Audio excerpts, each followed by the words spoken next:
que cambiar, expuesto ante tu presencia. No puedo quedar igual. Tu espíritu se está moviendo y tu presencia trae mi libertad. El gozo que siento aviva mis huesos, haciéndome libre, nuevas fuerzas me da. Un solo instante contigo, batallas pueden librar. El nombre de Jesucristo, cadenas puede quebrar. Tu espíritu se está moviendo y tu presencia trae mi libertad. El gozo que siento aviva mis huesos, haciéndome libre, nuevas fuerzas me da. Dios te bendiga en este hermoso domingo que en Estados Unidos se celebra el Día de las Madres.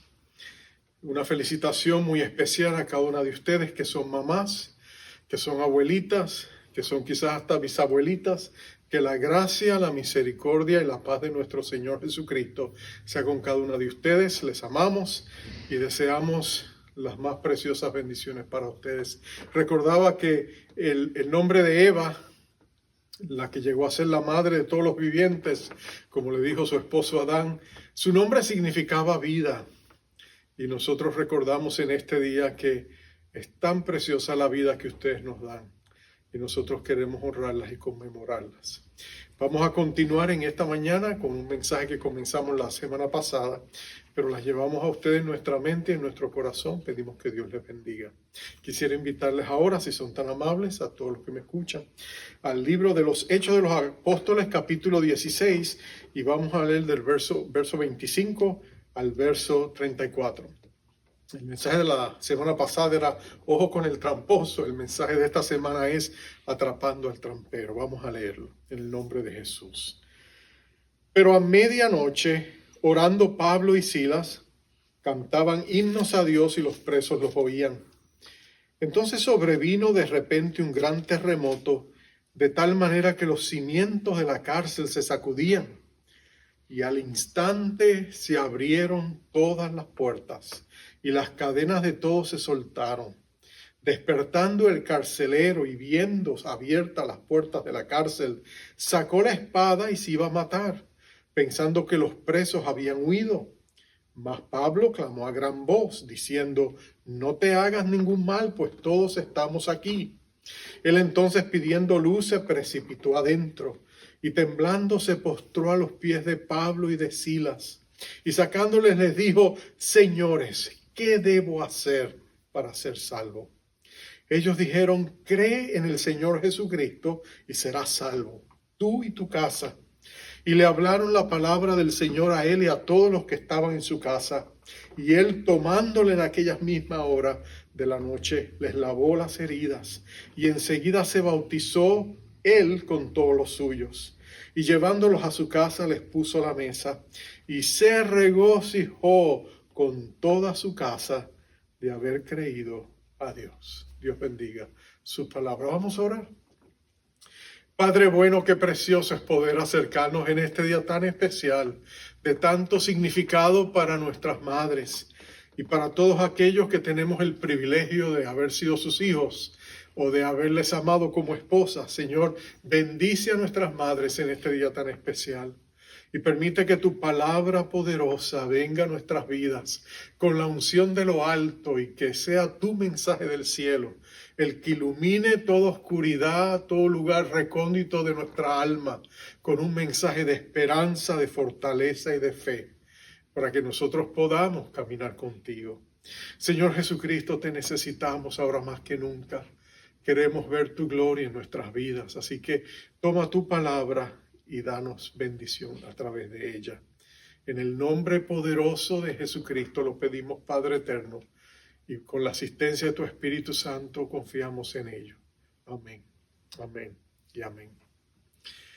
En el mensaje anterior habíamos hablado de cómo Pablo y Silas habían caído en una trampa que el diablo les había tendido.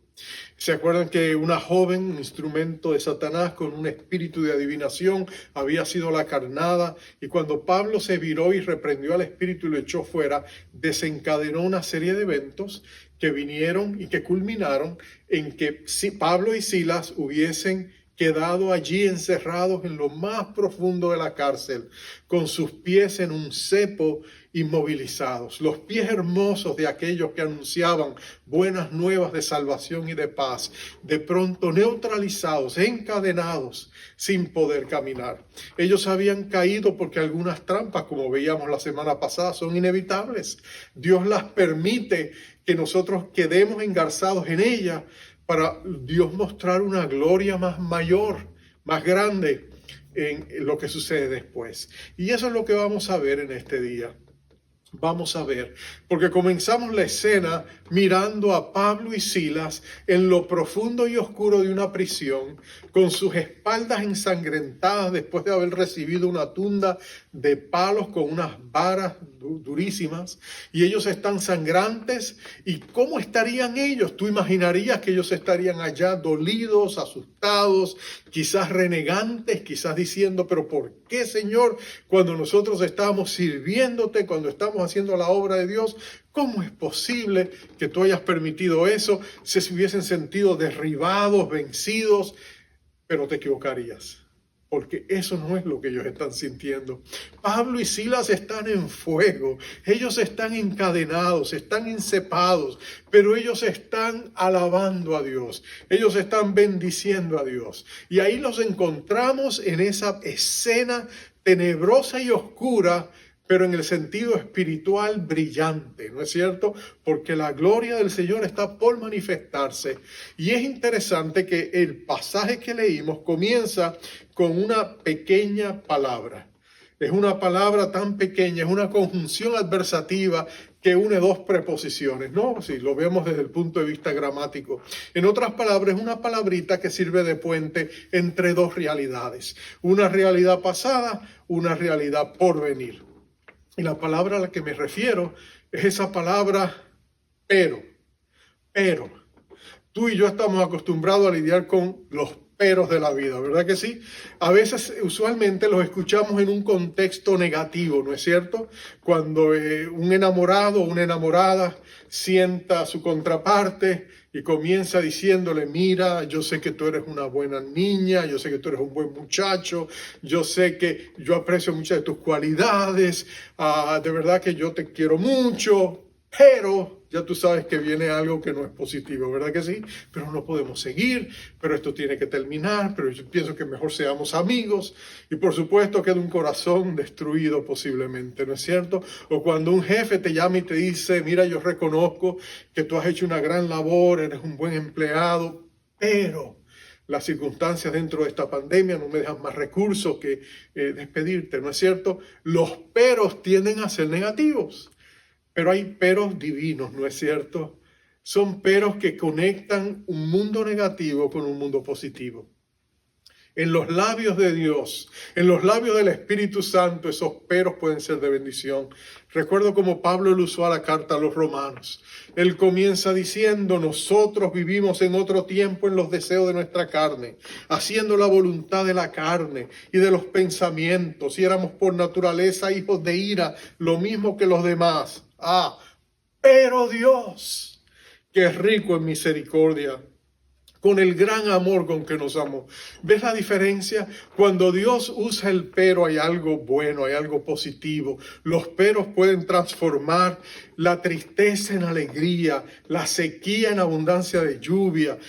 Puede traernos, sacarnos del mundo de la desesperanza y traernos al mundo admirable de la esperanza y de un mejor porvenir. Eso es lo que hace esa pequeña palabra, pero nota que introduce, pero a la medianoche. A la medianoche es cuando Dios interviene. Ni siquiera a la 11ª hora, como nosotros solemos decir. Cuando decimos, yo llegó casi al punto del último momento. No, Él llegó justo a la medianoche, cuando era más oscuro, cuando era más tenebroso.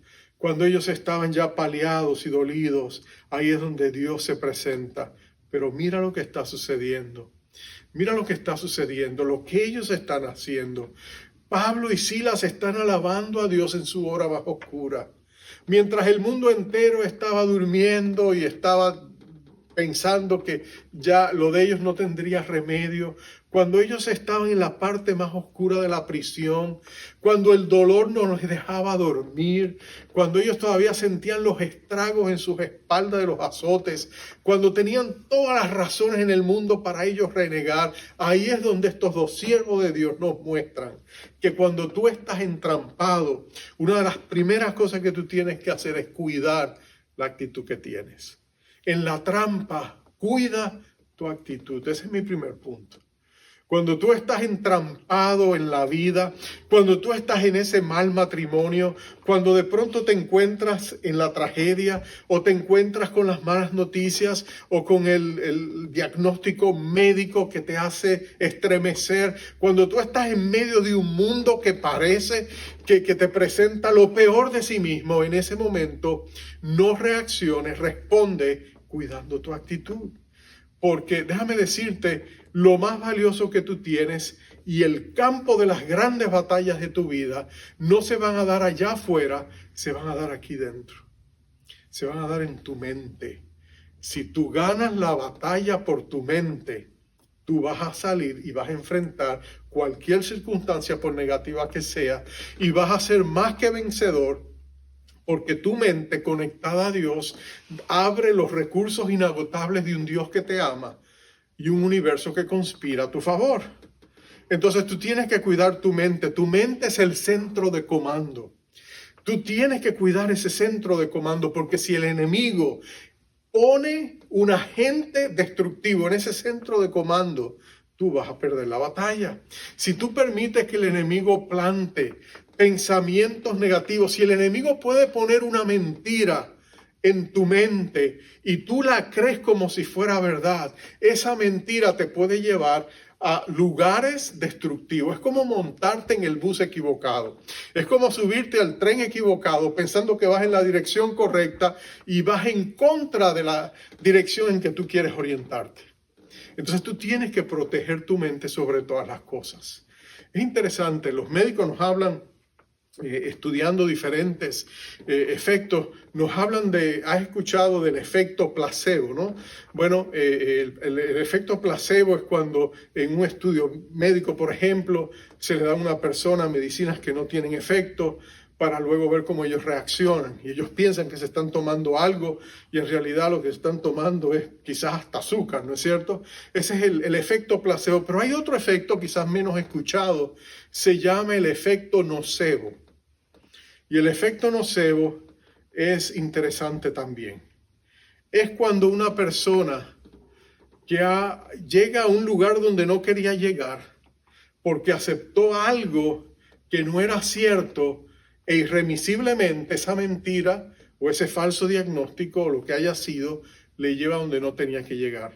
El efecto nocebo, por ejemplo, es cuando una persona por una equivocación de diagnóstico se le entrega el diagnóstico equivocado y le dice, mira, tengo malas noticias, podría decirle el médico, míralos, después de ver los exámenes, te quedan 3-4 meses de vida. Y esa persona de pronto recibe ese ataque en el corazón Y de pronto, gracias a Dios, hoy quizás hay más estudios médicos, hay segundas opiniones, todo ese tipo de cosas, pero en tiempos pasados una persona recibía un diagnóstico médico equivocado, pero entonces su cuerpo reaccionaba a la noticia que había escuchado. Ha habido situaciones donde personas hasta murieron, a pesar de que estaban saludables, pero ellos creyeron eso. Y cuando se les decía, oh, perdón, hubo un error, de pronto su recuperación era casi instantánea. Porque es que una idea se había metido en su mente, que había sido creída como una verdad, y de pronto todo había cambiado.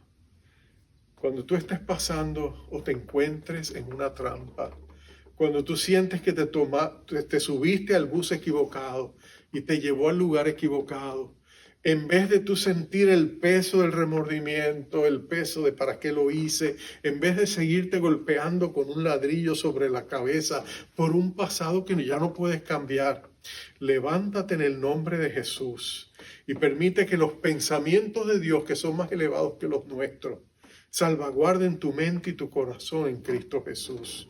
En otras palabras, cuida tu mente. Pablo y Silas lo hacen. ¿Y cómo lo hacen? Ellos oran y ellos alaban a Dios. Es interesante que el antídoto a caer en ese pozo cenagoso en que ellos hubieran podido haber caído, el pozo cenagoso de la desesperación, de la depresión, del sentirse culpables, del sentir que han cometido errores. Si ellos no hubieran capturado lo que estaba pasando y se hubieran dado cuenta de que ellos estaban entrampados en algo que el diablo hizo en contra de ellos y por lo tanto no tenían más recursos sino que conectarse a Dios, ¿qué hubiera pasado? Pero eso es lo que ellos hacen. Ellos cuidan sus pensamientos, ellos elevan sus pensamientos, ellos empiezan a alabar a Dios, ellos empiezan a bendecir a Dios, ellos empiezan a clamar a Dios y empiezan a declarar con sus voces el Evangelio de una u otra forma, ¿no es cierto? Es interesante que además de cuidar tu mente, lo segundo que tú tienes que hacer es darle voz a tu fe. Dale voz a tu fe y bendice a otros. Cuando tú le das voz a tu fe, tú bendices a los que están alrededor tuyo. En esa hora tenebrosa, a la medianoche, cuando todos estaban durmiendo en sus celdas, cuando el mismo carcelero se quedó dormido en un lugar más seguro, escuchando los melodiosos himnos que Pablo y Silas cantaban. Cuando todo eso estaba sucediendo, ellos estaban dándole voz a su fe. Y qué tremendo mensaje ellos estaban transmitiendo. Algunos mirarían, estos hombres están locos. Después de la paliza que le han dado, ellos siguen cantando y alabando y llenos de gozo. Y ellos siguen hablando de un Dios y de una salvación y de Jesucristo, que es el camino, la verdad y la vida. Y ellos siguen alabando a Dios a pesar de, mira dónde están, mira lo que está pasando. ¿Cómo es posible que esto suceda? Interesante, leí hace un tiempo atrás el testimonio de un escritor que estuvo en un país donde la iglesia fue terriblemente perseguida. Y bueno, él fue apresado por ser cristiano y a los cristianos al principio de lo que sucedió en esa revolución, los sacaban afuera y los fusilaban en el paredón. Y él sacaba a los cristianos y los sacaban, los guardias eran encomendados con esta tarea. Muchos de ellos no querían hacerlo, pero tenían que hacerlo. Sacaban a los presos, pero cuando los presos iban camino hacia el paredón, ellos iban alabando a Dios. Y el autor de un libro dice que ellos alababan a Dios y que algunos soldados hasta se enloquecieron porque no podían comprender cómo estos hombres que iban a estar al umbral de la eternidad, enfrentar la muerte, lo hacían con una fe, con una seguridad que ellos no podían explicar. Y lo hacían sabiendo que en un instante sería gloria súbita con esa muerte instantánea. Que en un abrir y cerrar de ojos ellos se dejarían este mundo y estarían en la mismísima presencia de un Dios que les amaba. Como mártires, como héroes, y que recibirían una gran recepción celestial. Porque ellos estaban dispuestos a enfrentarlo todo. Y ellos no tenían temor, ellos cantaban como Pablo y Silas lo hacían. Ellos le daban voz a su fe. En tiempos de prueba, tú y yo, amado hermano, amada hermana, tenemos que darle voz a nuestra fe. En vez de renegar, en vez de quejarnos, en vez de sencillamente constantemente caer en una nota luctuosa y dejar que ese manto de tristeza nos arrope a tal punto que acalle y ahogue nuestra voz, es vital de que tú y yo nos levantemos y digamos: bendito sea el nombre de Dios. Hasta el mismo Job lo hizo en el momento más oscuro de su vida, habiendo perdido sus hijos, sus propiedades, teniendo su esposa que lo escarnecía y le decía: maldice a Dios y muere. ¿Y qué decía este hombre? Dios da, Dios quita, el nombre de Dios exaltado. Él le estaba dando voz a esa fe que Dios había plantado en su corazón. Así que ellos oran y ellos cantan, ellos alaban. Y cuando eso sucede, el Espíritu Santo toma esa alabanza y tú te sorprenderías lo que Dios puede hacer. El efecto que se crea alrededor nuestro, porque aunque tú no te des cuenta, tú tienes una audiencia alrededor tuyo que te mira vivir tu fe. Tú tienes compañeros de trabajo que miran y ven lo que tú haces y lo comparan con lo que tú dices. Y cuando tú hablas de Jesucristo y cuando tú hablas de la fe, tú te conviertes en un protagonista de una escena donde una audiencia que te rodea está mirando y escuchando lo que tú estás diciendo y lo que tú estás haciendo. Y eso es un gran testimonio, que si tú te diriges y te conduces con tus oídos abiertos al cielo, escuchando y recibiendo dirección de parte del Señor y de su Espíritu Santo, y tú levantas tu voz y permites que tu fe fluya a través de tu voz, es increíble lo que Dios puede hacer a medida que Él te dirige con una audiencia cautiva que está contigo todo el tiempo, desde familiares, amigos, vecinos, compañeros de trabajo, gente por las cuales tú caminas todos los días y los ves. Ellos te miran y ellos van a saber que tú has estado con Jesús. Tienes que ser sensible a la voz del Señor, tienes que tener el valor de darle voz a tu fe, pero el efecto será increíble. Dios te va a sorprender con los resultados. Recuerdo la voz de un famoso evangelista alemán llamado Reinhard Bonnke. Él estaba visitando un país africano porque iba a hacer una campaña evangelística. Dios usó a ese hombre para traer millones de personas en África a los pies de Jesucristo. Murió el año pasado, pero este varón comenta en una ocasión que él fue a un país porque iban a hacer una campaña evangelística en uno de los grandes estadios.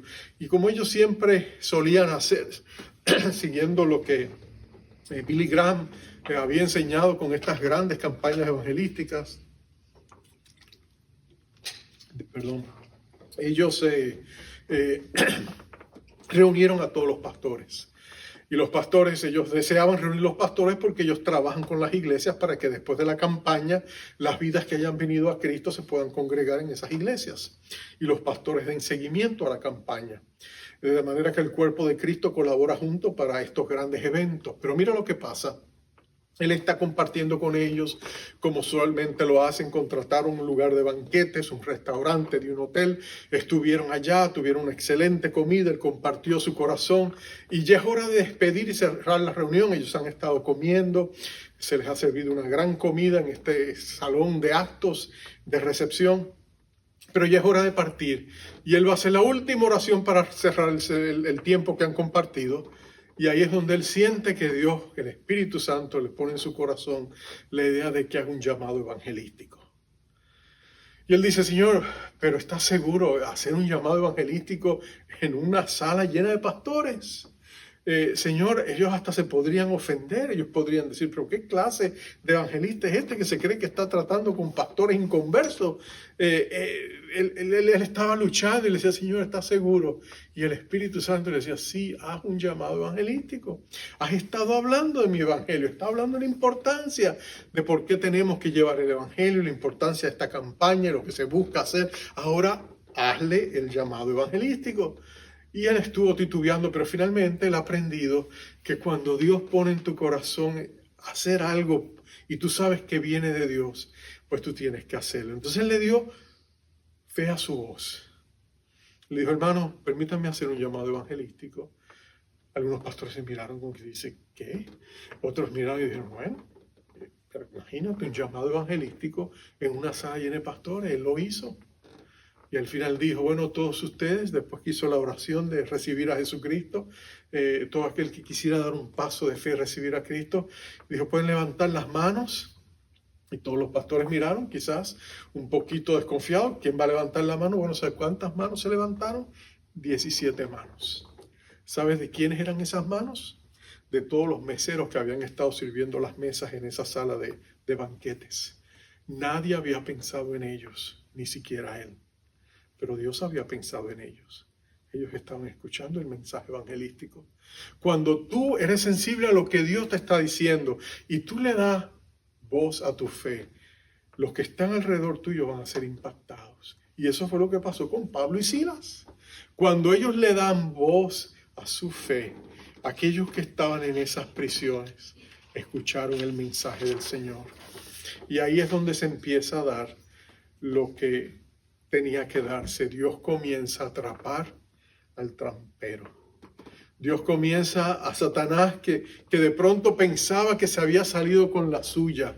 Él que había pensado que ya había neutralizado a Pablo y Silas, que sus pies estaban en el cepo inmóviles y que las buenas nuevas del Evangelio no se extenderían ni se esparcirían por toda esta gran ciudad de Filipos. Ahora de pronto Dios dice, esta es la hora, medianoche, Dios envía un terremoto. Pero nota, por favor, no es cualquier terremoto, es un terremoto inteligente. ¿Por qué digo esto? Porque mira lo que hace el terremoto, nada se cae, nada se derrumba, solo las celdas de la cárcel se abren, solo las luces se apagan. Pero ni siquiera da la impresión de que hasta los que estaban presos despertaron y se fueron corriendo. No, ellos se quedaron allí. A lo mejor ni se dieron cuenta. ¿Quién sabe lo que había pasado? Pero algo sucedió, quizá la oscuridad los detuvo, no sabemos, pero el punto es, de pronto el carcelero despierta y viene todo agitado. Y él viene a preguntarse qué ha pasado, se escaparon los presos. Él está asustado, se siente abrumado y la razón es sencilla. Según la ley romana, si tú tenías prisioneros bajo tu cargo y ellos se escapan, tú estás obligado a cumplir su condena. Ese era el castigo, así de implacable era las ordenanzas romanas para asegurarse que sus soldados se sometían a todo lo que tenían que hacer. Y entonces nota que el hombre está abrumado. Llega un momento que el hombre hasta saca su espada para matarse. Pero allí en lo más profundo de la prisión está Pablo. ¿Cómo Pablo sabe? ¿Quién sabe? A lo mejor desde lo profundo de la prisión él podía mirar bajo la penumbra o la tenue luz afuera lo que estaba pasando y vio cuando él sacó la espada para matarse. O quizá el Espíritu Santo le dio a Pablo una palabra de conocimiento y le dijo, mira, esto está pasando, habla, di algo. Y Pablo volvió a darle voz a su fe y le dijo, no lo hagas. Todos estamos aquí, nadie ha escapado. Y entonces el carcelero viene y camina hacia donde está Pablo y va hasta donde está ellos y nota la pregunta que le hace. Señores, ¿qué tengo que hacer para ser salvo? La pregunta es interesante porque en ningún otro lugar daba evidencia de que Pablo, en medio de todo lo que había pasado, había tenido la oportunidad para testificarle a ese hombre. Quizá él se había enterado del mensaje de aquella muchacha endemoniada que decía, estos hombres os anuncian el camino a la salvación. Quizá eso llegó a sus oídos. Pero yo creo que la más sincera y franca opción y alternativa es pensar de que por un tiempo él estuvo escuchando lo que cantaba Pablo y Silas, cuando ellos le daban voz a su fe. Yo no sé qué coro sería, cuál sería el equivalente en griego, pero hay un corito que se metió en mi cabeza mientras preparaba este mensaje. Corito que cantábamos en tiempos antiguos en muchas de nuestras iglesias. Yo recuerdo siendo un joven adolescente inconverso, viviendo unas cuadras de una iglesia pentecostal amada que ellos madrugaban tempranito en la mañana todos los domingos a cantar. y cantaban sus coritos, y aquel corito se metió en mi cabeza. Era un corito pegajoso que yo escuché y aprendí antes de llegar a ser cristiano yo mismo. Y era un corito que se llamaba Una mirada de fe. Y ese corito era la anunciación del mismo evangelio, una mirada de fe. Una mirada de fe es lo que te puede salvar, es lo que puede salvar al pecador, una mirada de fe. Si tú vienes a Cristo Jesús, Él te perdonará y te salvará, porque una mirada de fe es la que puede salvar al pecador. Bueno, yo no sé si ese es el corito que Pablo y Bernabé están cantando, uno similar, pero sin duda alguna que de los labios de estos siervos él escuchó el evangelio de alguna otra manera, y por eso dijo: ¿qué tengo que hacer para ser salvo? Y tú sabes lo que pasó.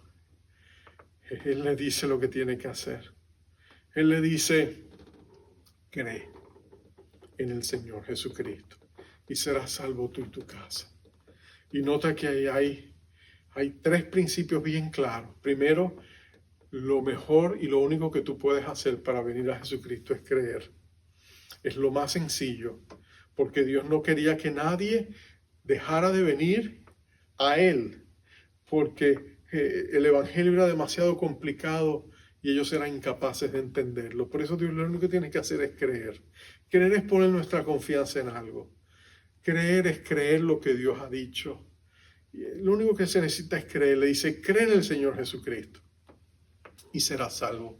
Nota que nuestra fe tiene que estar puesta en el objeto sobre el cual puede descansar de manera firme.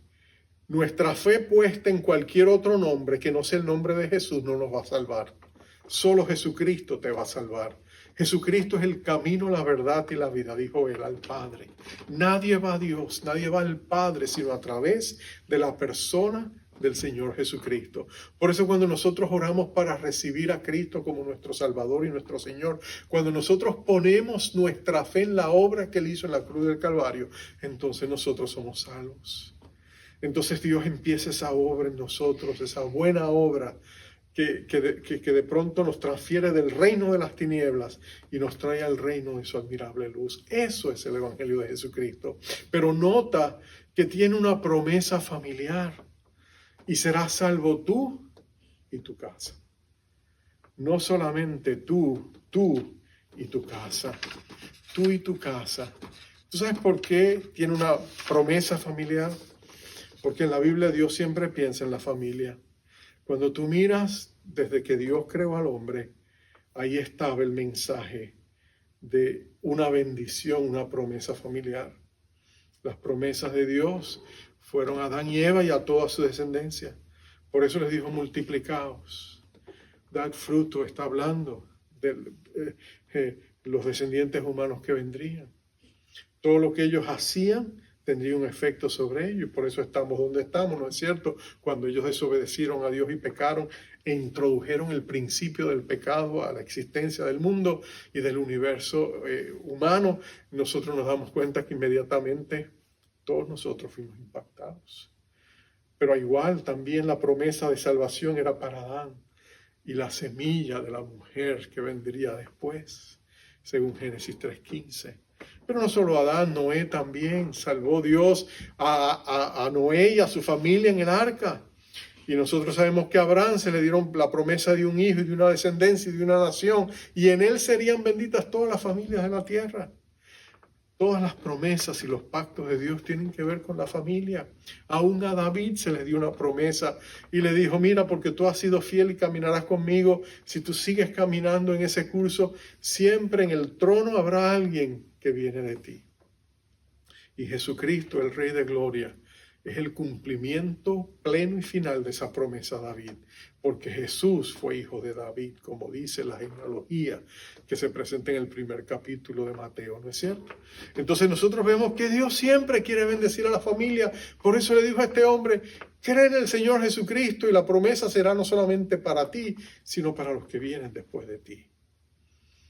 Esa es la promesa de Dios, aún la promesa del Padre, la promesa del Espíritu Santo.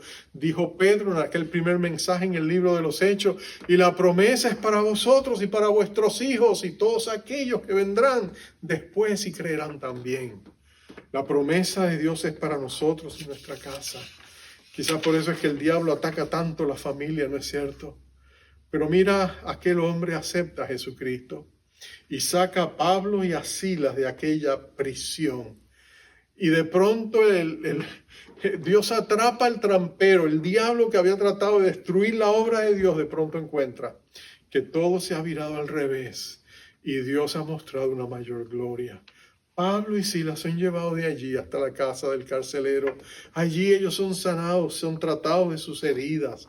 Allí ellos bautizan a la familia del carcelero. Allí hay un gran gozo porque Dios ha mostrado una gloria mayor. Porque Dios permitió que Pablo y Silas entraran en esa trampa porque Dios tenía un plan mayor y una más gran bendición. Porque Dios siempre tiene la última palabra. Ahora yo te pregunto a ti, amado hermano, amada hermana, si tú te encuentras en una trampa, si tú sientes que has caído en un lugar donde no te sientes bien, si tú sientes que de pronto tu gozo se ha esfumado, si tú sientes que ha invadido una profunda depresión, si en estos tiempos de pandemia esto ha sido una gran trampa para el mundo entero, si todavía tú eres consumido por el dolor y por la pérdida de seres amados, si todavía te sientes la carga de todo lo que el enemigo ha querido para mal, yo te digo a ti, vamos a conectarnos a Dios.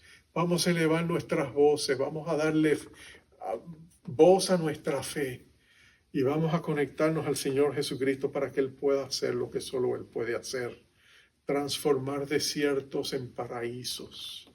Eso es lo que Dios hace cuando nos conectamos a Él. El clamor tuyo siempre es escuchado por un Dios que te ama y te ha dado grandes y preciosas promesas. Si tú sientes que como Pablo y Silas caíste en esa trampa, levántate y resplandece. Clamemos al Dios de nuestra salvación. Demos voz a nuestra fe. Y en vez de quejarnos y de permitir que el enemigo siembre semillas de oscuridad en nuestro corazón y nos lleve a la amargura o a la depresión o al resentimiento, vamos a levantar nuestra mirada a nuestro Rey de Gloria. Y vamos a decirle como cuando un niño viene corriendo, pequeño, viene corriendo a los brazos de su padre y levanta las manos.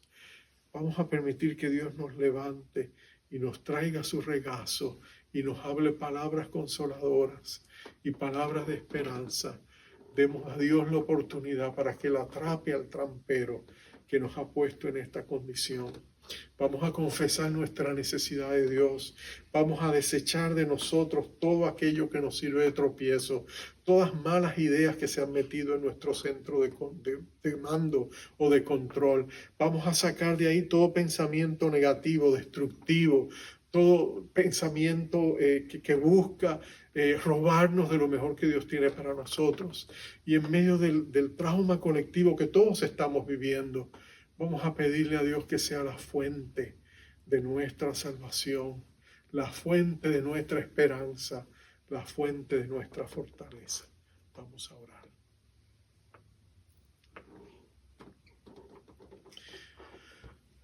Padre amado, qué consolador es saber que en nuestro peor momento siempre hay un lugar a donde podemos ir para encontrar misericordia, gracia, paz y el oportuno socorro. Gracias que en medio de las fuerzas que batallan contra nuestra alma, tenemos la oportunidad de poder venir y refugiarnos en ti y meternos debajo de tus alas y sentir el calor y la seguridad de estar allí aún en medio de la tormenta. Qué bueno es saber que hay un dulce refugio en la tormenta y es el nombre poderoso de nuestro Rey Jesucristo. A Él sea la gloria, la honra y el poder. Pero Señor, confesamos y reconocemos que no siempre vemos esa luz de inmediato. A veces, Señor, somos abrumados por nuestras circunstancias y los temores como olas violentas se baten contra la costa de nuestro corazón. Y sentimos, Señor, el clamor que se levanta dentro de nuestro corazón y la ansiedad que se eleva, Señor, como una cortina de humo, como una niebla oscura y malévola que de pronto, Señor, nos llena de pensamientos y de sentimientos negativos. Pero Señor, tú eres el Rey de las tormentas. Nadie como Jesucristo para levantar y darle voz a su fe y decir, reprender los vientos que nos abaten y declarar bonanza en nuestros corazones. Y por eso nosotros venimos a ti en esta hora y te pedimos, oh Dios, a ti levantamos nuestras manos. Te adoramos y te bendecimos. Declaramos que tú eres el todopoderoso Dios.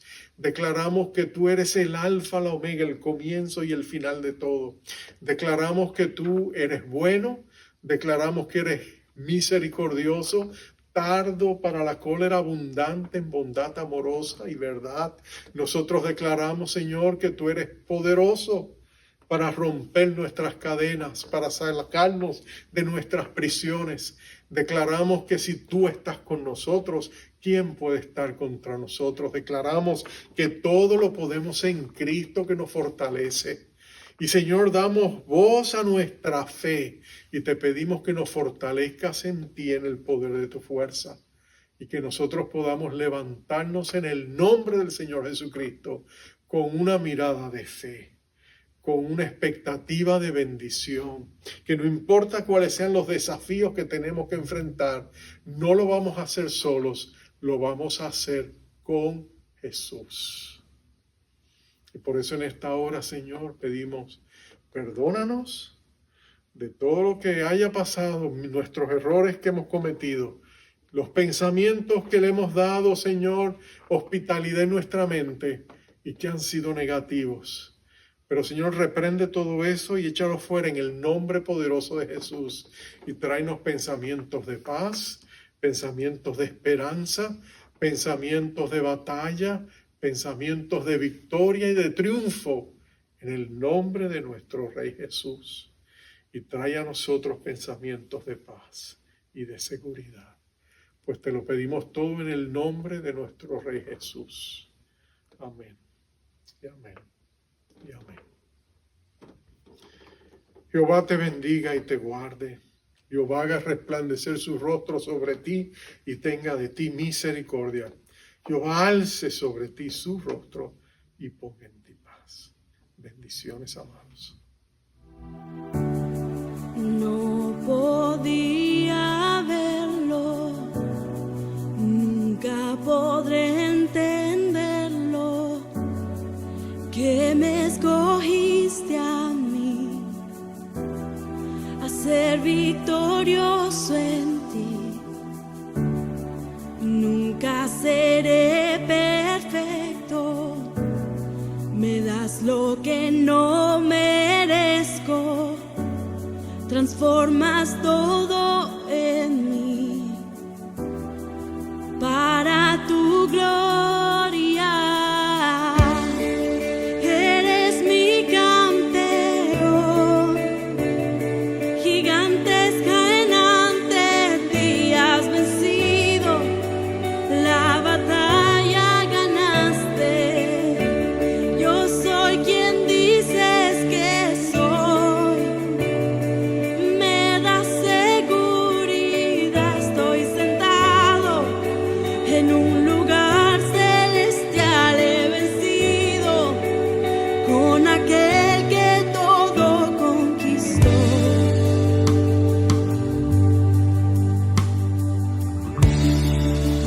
Ahora ya puedo verlo, me enseñas cómo recibirlo, todo te entregaré, está mi victoria es.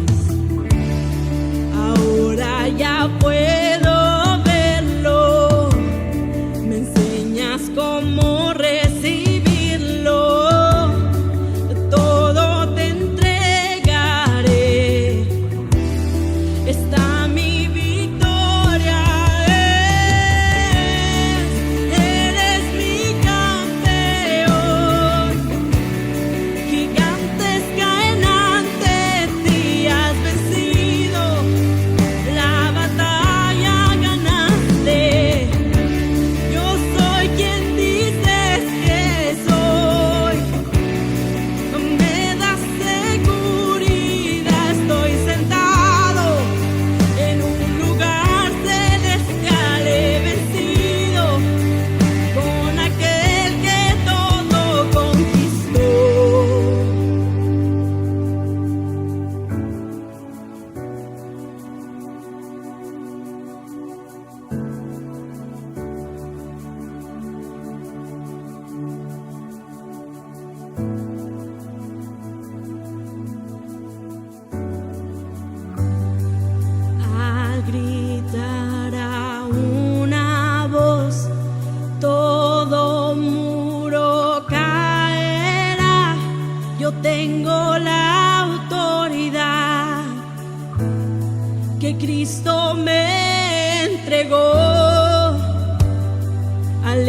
levantar mi adoración, milagros se desatarán.